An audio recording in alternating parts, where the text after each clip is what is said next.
कितने सारे bomb blast हुए और इनफैक्ट आज भी हो रहे हैं। इंसानियत लोगों के अंदर से मर चुकी है।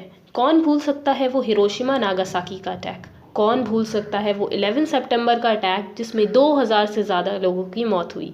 हमारे हिस्ट्री में दर्द भरे ऐसे कई सारे इवेंट्स हैं। उन इवेंट्स को बहुत ही खूबसूरती से अपने नॉवल में कवर किया है कमिला शम्सी ने।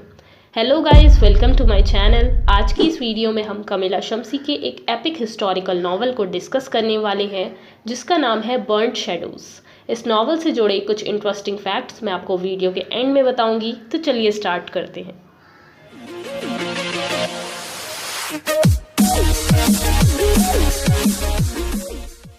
सबसे पहले हम इस नॉवल के फॉर्मेट को समझेंगे। ये नॉवल 4 पार्ट्स में डिवाइडेड है। नॉवल शुरू होता है एपिग्राफ से। एपिग्राफ यानी कि कुछ कोट या लाइंस जो नॉवल के स्टार्टिंग में दी हुई हों। फिर नॉवल में प्रोलॉग दिया होता है। प्रोलॉग यानी कि कुछ लाइंस जो नॉवल को इंट्रोड्यूस करें।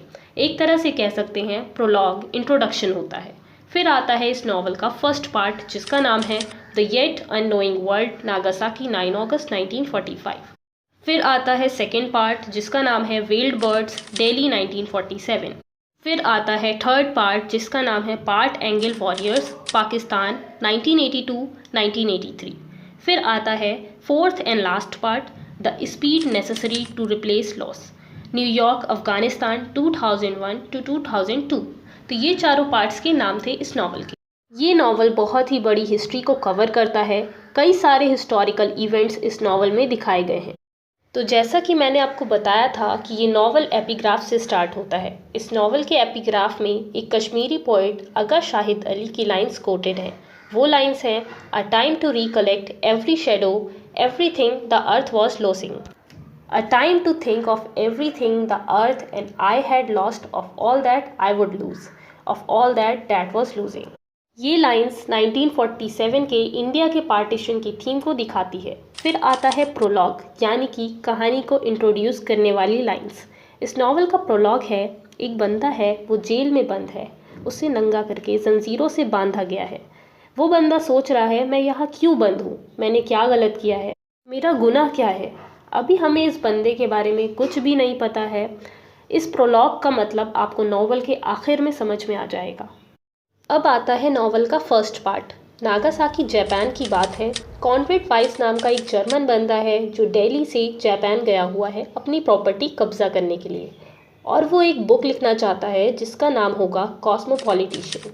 कॉनरेड वाइस एक जर्मन ट्रांसलेटर है, लेकिन उसे जापान में जापानीज समझने में बहुत ज़्यादा दिक्कत हो रही है। इसीलिए कॉनरेड का फ्रेंड योशी वतानबो इस लैंग्वेज वाली प्रॉब्लम को सॉल्व करने के लिए कॉनरेड को एक जापानीज़ गर्ल हिरोको तनाका से मिलवाता है। हिरोको तनाका एक जापानीज़ ट्रांसलेटर है और साथ ही टीचर भी है। हिरोको को लैंग्वेजेस सीखने का बहुत ज़्यादा शौक है और उसका नेचर बहुत फ्रेंडली भी है। हिरोको की फैमिली नहीं है, उसके फादर को गद्दार मानकर मार दिया गया था और उसकी मदर की भी डेथ हो गई। अब कॉनरेड हिरोको को एज अ ट्रांसलेटर हायर कर लेता है। हिरोको और कॉनरेड साथ में काम करते हैं। वो एक दूसरे के बहुत ही अच्छे दोस्त बन जाते हैं और फिर इनकी दोस्ती प्यार में बदल जाती है। कॉनरेड हिरोको को प्रपोज कर देता है और हिरोको भी फॉरन प्रपोजल एक्सेप्ट कर लेती है। फिर इनकी इंगेजमेंट हो जाती है। कॉनरेड हिरोको के घर पर आता है और कहता है मुझे फादर असानो के पास जाना है, कुछ बुक्स लेनी है। अब भैया हिरोको परेशान हो जाती है। वो नहीं चाहती कि कॉनरेड घर से बाहर जाए। अब भाई इसमें क्या परेशान होने वाली बात है, बता रही हूँ, सब्र। देखिए गाइस, एक्चुअली वो वर्ल्ड वॉर सेकेंड का टाइम चल रहा था। हर तरफ खतरा ही खतरा था और ऊपर से उस टाइम सायरन भी बज रहा था कि सावधान हो जाओ, अमेरिका हमारे शहर पर एटम बॉम्ब गिराने वाला है, हमारे ऊपर हमला करने वाला है, कोई भी घर से बाहर ना निकले, अपने आप को बचाए रखे। ऐसे हालात में कॉनरेड वाइस फादर असानो के पास जाने के लिए निकल जाता है। इसीलिए हमारी हीरो को परेशान है। अब कॉनरेड तो निकल गया है, फिर हिरोको अपनी मम्मी का किमोनो पहनकर देखती है। गाइस, किमोनो ड्रेस होती है। जब हिरोको किमोनो पहन लेती है तो वो विंडो से झांक कर देखती है कि कहीं उसे कॉनरेड दिख जाए और वो उसे किमोनो में देखे, लेकिन कॉनरेड वहाँ से जा चुका होता है। अब होता वही है जिसका डर था, ब्लास्ट। ये ब्लास्ट अमेरिका ने नागासाकी पर किया था 9 अगस्त 1945 को। अब इस बॉम्ब ब्लास्ट के बारे में क्या ही कहें। ये ब्लास्ट बस चंद सेकंड्स का था, लेकिन इस ब्लास्ट का नागासाकी पर असर आज भी दिखाई देता है। ये बॉम्ब ब्लास्ट ऐसा था कि वहाँ के लोग ब्लास्ट होते ही भाप बन गए। हिरोको इस ब्लास्ट में पूरी तरह से घायल हो गई, उसकी बैग पूरी ब्लड से सन गई। चलो हिरोको बच तो गई, लेकिन कॉनरैड वो नहीं बचा, वो इस ब्लास्ट में मारा गया। अब हिरोको बहुत ज़्यादा दुखी परेशान हो जाती है, बहुत ज़्यादा स्ट्रेस्ड हो जाती है। समझ रहे हैं ना, उसके फियांसे की डेथ हो गई है, क्या बीत रही होगी बेचारी पर। वो बहुत ज़्यादा गमगीन है, वो इस गम से बाहर निकल ही नहीं पाती है, क्योंकि उसने जो मंजर देखा था ना ब्लास्ट वाला, वो बहुत ज़्यादा दर्दनाक, बहुत ज़्यादा ख़तरनाक था। और उसके फियांसे की भी डेथ हो गई है। इसी वजह से, स्ट्रेस की वजह से उसे एक बीमारी हो जाती है, पीटीएसडी। पीटीएसडी का फुल फॉर्म होता है post traumatic stress disorder. Guys, ये बीमारी तब होती है जब कोई पर्सन बहुत ही खतरनाक ट्रॉमा से गुजरता है, जब कोई बहुत ही डेंजरस चीज़ को इंसान फेस करता है और बहुत ज़्यादा तनाव में आ जाता है, खुद को रिकवर ही नहीं कर पाता है, तब उसे पीटीएसडी नाम की बीमारी हो जाती है। इस बीमारी में होता ये है कि जिसे ये बीमारी होती है, उसे वो डेंजरस इवेंट्स बार बार याद आते हैं। ऐसा फील होता है कि वो इवेंट अभी हो रहा है। तो ये बीमारी हुई थी हिरोको को, उसे बार बार वो ब्लास्ट वाला सीन याद आता रहता था। ऐसा लगता था कि अभी सब कुछ हो रहा है। फिर हिरोको डिसाइड करती है कि वो कॉनरैड की बहन से मिलने जाएगी और उससे अपना गम जाहिर करेगी। लेकिन गाइस, कॉनरैड की जो सिस्टर है वो सगी नहीं है, बल्कि वो उसकी सौतेली बहन है। कॉनरैड की बहन का नाम आइल्स है और वो दिल्ली में अपने हस्बैंड जेम्स बर्टन के साथ रहती है। जेम्स बर्टन का एक और नाम होता है जैकब। अब ये जो जेम्स बर्टन है, ये इंग्लिशमैन है। इसी जेम्स बर्टन ने कॉनरैड को जापान भेजा था प्रॉपर्टी ऑक्यूपाई करने के लिए। एक्चुअली गाइस, जेम्स बर्टन नहीं चाहता था कि कॉनरैड उनके साथ रहे, इसीलिए जेम्स बर्टन ने अपनी जापान की प्रॉपर्टी कॉनरैड को गिफ्ट करी और उसे जापान भेज दिया ताकि वो उस प्रॉपर्टी को ऑक्यूपाई कर ले और जेम्स बर्टन को कॉनरैड से छुटकारा मिले। अब ये दोनों कपल, आइल्स और जेम्स बर्टन, साथ में दिल्ली में रह रहे हैं। एक और बात है, ये जो आइल्स है ये जर्मन है और इसने अपनी जर्मन आइडेंटिटी छुपाने के लिए अपना नाम चेंज कर रखा है एलिजाबेथ बर्टन। आइल्स ने मजबूरी में जेम्स बर्टन से शादी करी थी। सो गाइस, यहाँ पर हमारा नॉवल का पार्ट फर्स्ट खत्म होता है। अब बारी है सेकंड पार्ट की। सेकंड पार्ट का नाम याद है ना आपको? Weld birds Delhi 1947। अब इस पार्ट में दिल्ली क्यों बोल रहे हैं? क्योंकि गाइस, इस पार्ट में जगह चेंज हो गई है। पिछले पार्ट में नागासाकी 1945 का वक्त था और अब इस पार्ट में जगह और टाइम दोनों शिफ्ट हो गया है नॉवल में। तो अब हिरोको पहुंच चुकी है दिल्ली आइल्स से मिलने। हिरोको अपनी स्टोरी आइल्स को बताती है कि वो आइल्स के भाई कॉनरैड की फियांसे है। वो सारा कुछ बताती है ब्लास्ट के बारे में आइल्स को। आइल्स हिरोको से मिलकर खुश होती है और उसे अपने घर में वेलकम करती है कि तुम अब हमारे साथ रहो। लेकिन आइल्स का हस्बैंड जेम्स बर्टन बिल्कुल भी खुश नहीं है हिरोको को देखकर, और वो नहीं चाहता कि हिरोको उनके घर पर साथ में रहे। लेकिन आइल्स तो हिरोको को घर में रहने के लिए पहले ही बुला चुकी है, तो अब हिरोको इस कपल के घर में रहने लगती है। जेम्स बर्टन का एक लीगल असिस्टेंट है जिसका नाम है सज्जाद अली अशरफ। सज्जाद अली अशरफ को जेम्स बर्टन के असिस्टेंट की जॉब कॉनरैड ने ही लगवाई थी। सज्जाद अली अशरफ की फैमिली टर्की की थी, लेकिन वो फिर बाद में दिल्ली में शिफ्ट हो गए थे। अब आइल्स हिरोको को सज्जाद अली अशरफ से भी मिलवाती है। वैसे भी हिरोको बहुत ज़्यादा फ्रेंडली नेचर की है, तो दोनों सज्जाद और हिरोको फ्रेंड्स बन जाते हैं। अब हिरोको को लैंग्वेजेस सीखने का तो बहुत शौक है। वो सज्जाद से कहती है, प्लीज़ तुम मुझे उर्दू सिखा दो। अब जब सज्जाद हिरोको को उर्दू सिखाने लगता है तो दोनों में बहुत ज़्यादा इंटरेक्शन होने लगता है। अब दोनों का इंटरेक्शन आपस में बहुत ज़्यादा होने लगा है। अब गाइस, आप गेस कर सकते हैं कि आगे क्या होने वाला है। इंटरेक्शन इतना ज़्यादा बढ़ गया है तो क्या होगा? बिल्कुल सही सोचा, अट्रैक्शन। दोनों एक दूसरे से बहुत ज़्यादा अट्रैक्ट हो गए हैं, दोनों को प्यार हो गया है। ये दोनों अब एक दूसरे से शादी करना चाहते हैं, लेकिन सज्जाद अली अशरफ तो मुस्लिम है और उसके फैमिली वाले कभी एक्सेप्ट नहीं करेंगे इस रिलेशन को और उनकी शादी नहीं होने देंगे।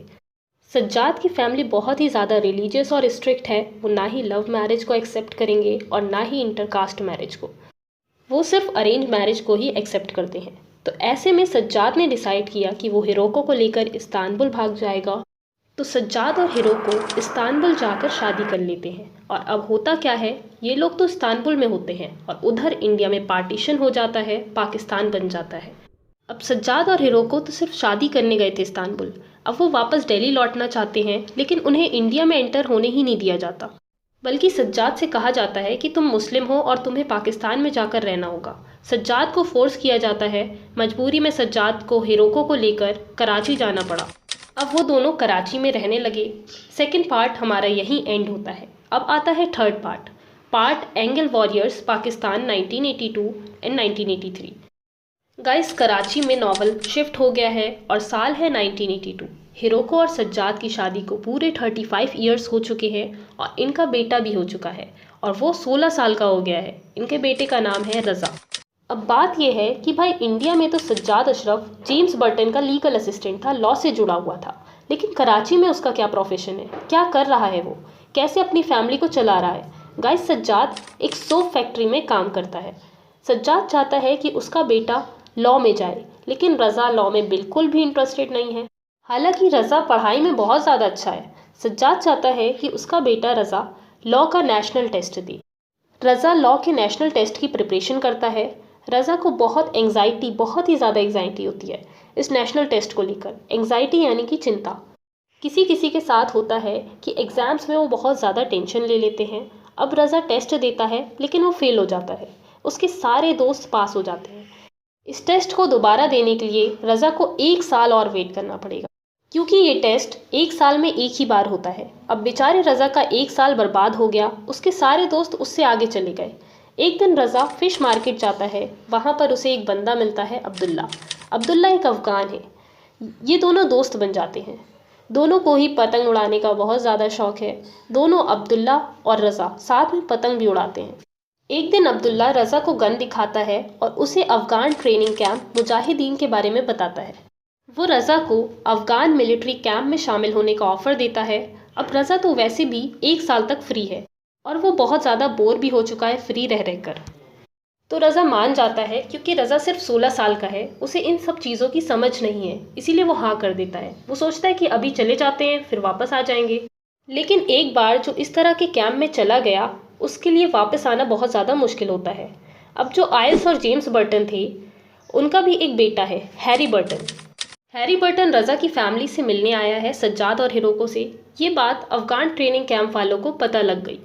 अफ़गान ट्रेनिंग कैंप वालों को शक हुआ कि कहीं रज़ा और उसकी फैमिली अमेरिका से मिले हुए तो नहीं हैं। इसी शक की वजह से कैंप वाले रज़ा को नहीं जाने देते हैं। अब सज्जाद बहुत ज़्यादा परेशान हो जाता है कि मेरा बेटा रज़ा कहाँ चला गया है। सज्जाद रज़ा को हर जगह हर तरफ ढूंढता है। कई दिनों से रज़ा का कुछ अता पता ही नहीं चल रहा, तो उसे हर जगह तलाश करता है। सज्जाद रज़ा को फ़िश मार्केट में भी ढूंढने जाता है। अब होता ये है कि एक आदमी होता है फ़िश मार्केट में। उसे सज्जाद के ऊपर शक हो जाता है कि कहीं उसके ताल्लुकात अमेरिकन के साथ तो नहीं है। ये अमेरिका के साथ ज़रूर मिला हुआ है। इसी शक में वो आदमी बिना सोचे समझे सज्जाद को शूट कर देता है और सज्जाद की डेथ हो जाती है। बेचारी हिरोको, उसके हस्बैंड की डेथ हो गई है।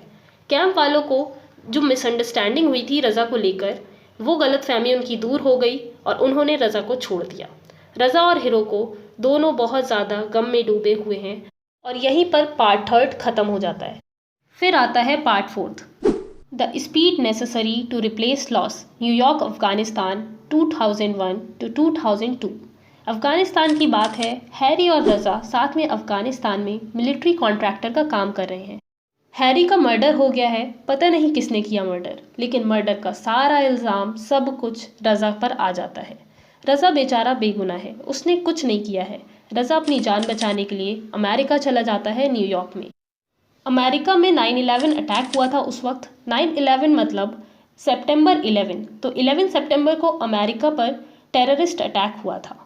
न्यूयॉर्क में अब आइल्स और हिरोको सब साथ में रह रहे होते हैं। फिर रज़ा को अपने फ्रेंड अब्दुल्ला की याद आती है। वो सोचता है कि अब्दुल्ला इस वक्त कहाँ होगा। रज़ा अब्दुल्ला के बारे में पता लगाता है। तब उसे पता लगता है कि अब्दुल्ला न्यूयॉर्क में ही कैब ड्राइवर की जॉब कर रहा है। रज़ा सोचता है कि अब्दुल्ला को वापस उसके देश अफ़गानिस्तान भेजना है। बेचारा अब्दुल्ला यहाँ अमेरिका में फंसा हुआ है, अपने देश से दूर है। मैं किसी न किसी तरह उसे उसके देश सही सलामत पहुँचा कर ही रहूँगा, ऐसा रज़ा सोचता है। रज़ा ये बात हिरोको को बताता है कि वो अब्दुल्ला को वापस उसके देश अफ़गानिस्तान पहुँचाना चाहता है। अब रज़ा और हिरोको दोनों मिलकर अब्दुल्ला को स्मगल करने की कोशिश करते हैं। स्मगल यानी कि इल्लीगली किसी चीज़ या किसी इंसान को कंट्री से बाहर ले जाना। गाइस हैरी बर्टन की एक बेटी भी होती है जिसका नाम है किम। देखिए गाइस, जेम्स बर्टन और आइल्स का बेटा था हैरी और अब हैरी की बेटी है किम। ये किम भी अक्सर आइल्स और हिरोको से मिलने जाया करती है। किम को जब रज़ा और हिरोको की प्लानिंग के बारे में पता चलता है तो वो कहती है कि मैं भी आपकी इस प्लानिंग में साथ हूँ। किम कहती है कि मैं अब्दुल्ला को सेफली स्मगल कर दूंगी, आप ये काम मुझ पर छोड़ दें। तो किम अब्दुल्ला को कनाडा की एक सिटी मॉन्ट्रियल तक ले जाती है। तभी रज़ा भी उससे मिलने आ जाता है। रज़ा और अब्दुल्ला की मुलाकात एक रेस्टोरेंट में होती है। किम भी वहीं होती है। फिर किम को अचानक पता नहीं क्या हो जाता है, उसे अब्दुल्ला पर शक हो जाता है कि वो टेररिस्ट है, जबकि ऐसा कुछ नहीं होता है। किम अपने इसी शक में तुरंत पुलिस को कॉल करके बुला लेती है ताकि पुलिस अब्दुल्ला को अरेस्ट कर ले। लेकिन हो कुछ और जाता है। पुलिस आती तो है लेकिन वो अब्दुल्ला को अरेस्ट नहीं करती बल्कि रज़ा को अरेस्ट कर लेती है। याद है ना आपको कि रज़ा के ऊपर हैरी के मर्डर के इल्ज़ाम थे। जब किम वापस हिरोको के पास आती है तो हिरोको किम के ऊपर बहुत गुस्सा करती है कि तुमने क्या किया, मेरे बेटे को अरेस्ट करवा दिया। किम बहुत कोशिश करती है कि रज़ा को जेल से निकलवा दे, लेकिन उसकी सारी मेहनत नाकाम होती है। रज़ा जेल में ही रह जाता है, एक बेगुनाह जिसने कुछ किया ही नहीं, वो बस शक की बुनियाद पर जेल में सज़ा काटता है। नॉवल की एंडिंग में हिरोको विंडो के पास जाकर बाहर देखती है और सोचती है चाहे जो कुछ भी हो जाए दुनिया में, उसके बावजूद भी ये दुनिया आगे बढ़ती जाती है बिना कुछ नोटिस किए। गाइस, आपको याद है ना कहानी का प्रोलॉग, जिसमें एक बंदा था, वो जेल में बंद था और वो सोच रहा था कि मैं यहाँ क्यों बंद हूँ, मेरा क्या गुनाह है। वो बंदा बेगुनाह रज़ा ही था। सो गाइस, नॉवल यहाँ फिनिश होता है। अब बारी है इस नॉवल से जुड़े कुछ इंपॉर्टेंट एंड इंटरेस्टिंग फैक्ट्स की। इस नॉवल को लगभग 20 से भी ज़्यादा लैंग्वेजेस में ट्रांसलेट किया जा चुका है। ये एक एपिक हिस्टोरिकल नॉवल है जिसमें 57 ईयर्स की हिस्ट्री को कवर किया गया है, 1945 से 2002 तक की।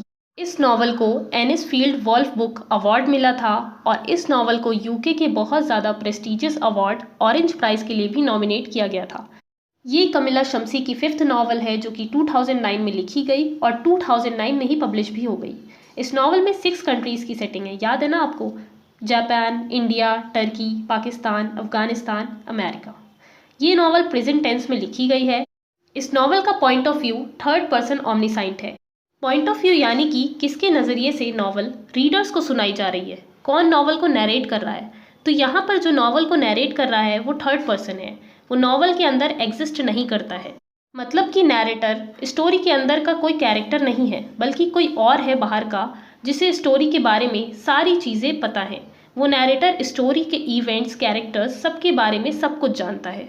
इस नॉवल में हमें कई सारी थीम्स देखने को मिलती हैं। थीम्स यानी कि पूरे नॉवल के थ्रू क्या मेन आइडिया या मैसेज पहुंचाना चाहता है राइटर रीडर्स को।